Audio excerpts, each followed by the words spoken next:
आजही शनिवार वाड्यातून आवाज येते काका मला वाचवा.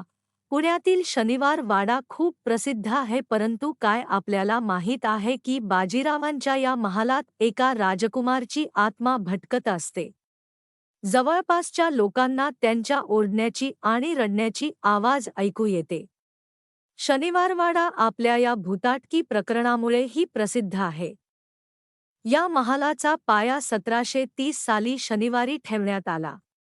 या महालात 1000हून अधिक लोक राहू शकत होते. 22 जानेवारी 1700 साली गृहप्रवेश करण्यात आले होते. नंतर यात एक काळे पान जुळले. या महालात 30 ऑगस्ट 1773 ला रात्री 16 वर्षाचे नारायण राव, जे मराठा साम्राज्याचे 5वे पेशवा बनले होते, त्यांची कट रचून हत्या केली गेली. जेव्हा खाटीक किल्ल्यात शिरले तेव्हा नारायण रावांनी धोक्याची चाहूल लागली आणि ते आपल्या खोलीतून पळाले.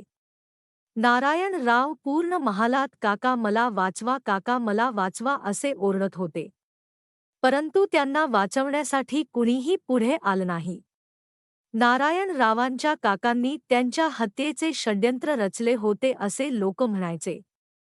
नारायण राव यांची आत्मा आजही या किल्ल्यात भटकत असते आणि त्यांचे शेवटले शब्द काका मला वाचवा हेही लोकांना ऐकू येतात.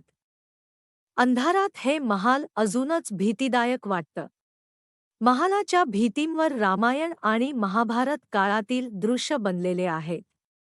शनिवार वाड्यात 5 दारं आहेत, जे दिल्ली दरवाजा, मस्तानी दरवाजा, खिडकी दरवाजा, नारायण दरवाजा आणि गणेश दरवाजा नावाने ओळखले जातात.